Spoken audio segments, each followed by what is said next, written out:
Hello po sa inyong lahat mga ka-crypto. Ako po si Pinoy Crypto Trader at sa video na ito ay atin pong pag-uusapan ang aking technical analysis dito po kay Fluky Ino. Ngayon pong August 14 taong 2024. Pero quick update lamang po tayo rito. Kaya diretso na po tayo sa pagte-technical analysis sa kanyang daily chart time frame na ito.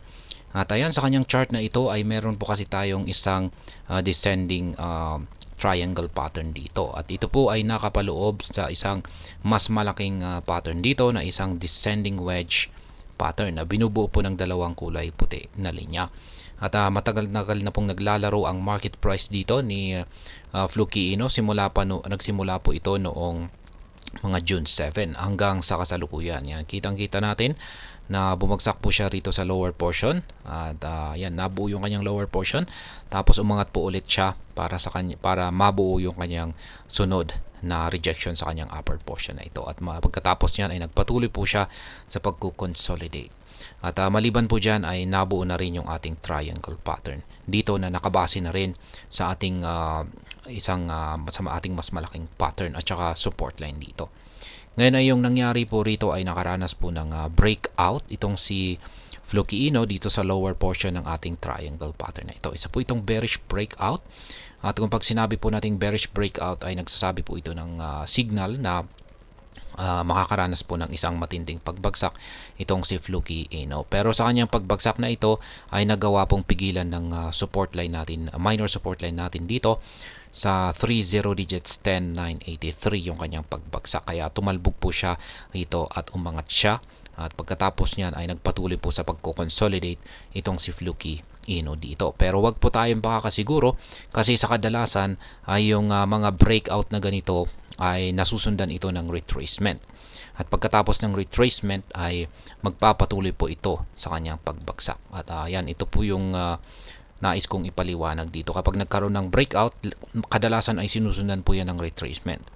Yan. Posibleng makaranas po muna ng consolidation katulad nito, pero sa bandang huli ay magpapatuloy ito sa kanyang pagbagsak. Kaya ganyan po ang posibleng mangyari dito kay Fluky Ino. Sapagkat base po sa ating dalawang indicators dito ay napaka-bearish pa rin po yung kalagayan ng market price ni Fluky Ino. At base po sa ating Hazard indicator dito ay bearish na bearish po ang market condition ni Fluky Ino. Yan, kapag kulay red po yung kulay ng pangangatawan ng ating Hazard indicator at patuloy pong malaki yung sukat nito, kagaya nito ay ibig pong sabihin ay yung mga bears o yung mga sellers ang may control sa market ni Fluky Ino.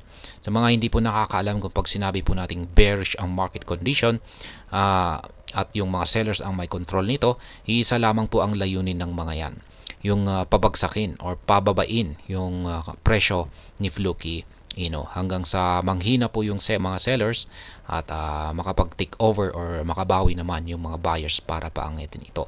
Kaya ganyan po talaga ang katangian ng market. Kaya ayan, at sa kasalukuyan ay ganyan po yung kalagayan ni Fluky Ino. Mas nakakalamang po yung mga bears. Ngayon ay pagdating naman po sa ating QQE mode indicator dito, ay nitong mga nakalipas na araw ay bumubuo po siya ng mga kulay red na mga QQE bars. Ayan, at mapapansin po natin dito na noong lumalaki po yung mga sukat nito ay dito po nakakaranas ng tuloy-tuloy na pagbagsak ang market price ni Fluky Ino. Pero nung nag-umpisa pong lumiit yung mga sukat nito ay dito na po siya makaranas ng bagyang retracement pagkatapos ay sinundan ng isang consolidation. At ngayon kung mukhang yan kahapon at ngayon ay bumubuo na po siya ng kulay gray na mga QQE bars. Ang ibig pong sabihin niyan ay pahina na po ang volatility ni Fluky Ino, or parang wala po siyang kakayahan ngayon na gumalaw ng malaki, or sa madaling salita ay wala po siyang kakayahan ngayon na bumuo ng malalaking mga candlestick. Mga maliliit lamang po yung kaya niyang buuin. At maliban po rito ay wala po siyang kakayahan na magbasag ng mga support at saka mga resistance line. Kaya dahil dyan ay yung aking analysis po rito kay Fluky Ino sa ngayon ay magpapatuloy po ito sa pagko-consolidate. Ayan. Magko-consolidate po siya rito sa pagitan po ng minor resistance line po na minor resistance na line na po pala ito ngayon. Yan, palitan po natin yung kulay ng kulay green. Color coding po natin dito is lahat ng mga kulay green ay resistance line, lahat naman po ng mga support line ay mga kulay red. At ayan yung aking analysis dito sa magiging galaw ni Fluky Ino sa paparating na araw, kung saan ay magko-consolidate lamang po muna siya rito sa pagitan ng resistance line natin na 30 digits 12,924 at saka support line na 30 digits 10,983. Kaya yan, at syempre maliban po dyan ay yung binabantayan na rin natin dito ay kung saan po siya makakaranas ng breakout. Kasi po, yung pinaka tinututukan natin dito ay ito, yung support line niya rito. Kasi yung pag nabasag po ito ay yan po yung malakas na signal natin na magpapatuloy po sa pagbagsak itong si Fluky Ino. Ayan, pero pag dito po sa upper portion ay ayan, may pag-asa na po na magpapatuloy sa pag-angat ang presyo ni Fluky Ino at mai-invalidate po yung ating pattern dito. Ayan, lalong-lalo na kung pag nabasag niya yung upper portion ng pattern natin dito. Ayan, yan po yung mas magandang makita natin kung ang inaabangan po natin ay yung pagtaas ng presyo ni Fluky Ino. Kaya ayan, pero hindi naman po kasi lahat tayo ay nakaabang sa laging pag-angat ng market price ni Fluky Ino. Meron din sa atin dito ang inaabangan na bumagsak si Fluky Ino para mas makabili sa mas mababang presyo. Kaya ayan, yan pa rin po yung mga nananatiling live spot trading positions ko rito kay Fluky Ino. Kung nais po ninyong gayahin ito at sabayan ako ay ayan, malaya po kayong gawin yan. Ayan. At yan, post na lamang po ninyo yung video na ito at yan, set up ninyo yung trades ninyo base sa aking pagkakaset up sa aking mga trades dito.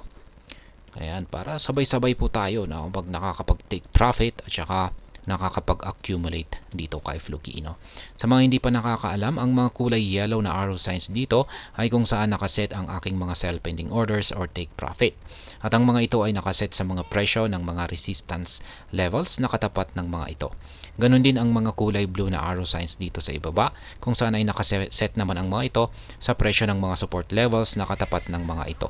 At sa mga bago lamang po dito ay check na lamang po ninyo ang description ng video na ito para malaman kung anong platform at mga indicators ang ginagamit ko dito. At hanggang dito na lamang po tayo sa video na ito mga ka-crypto. Marami pong salamat sa panonood. Ingat po tayo lagi at God bless po sa ating lahat.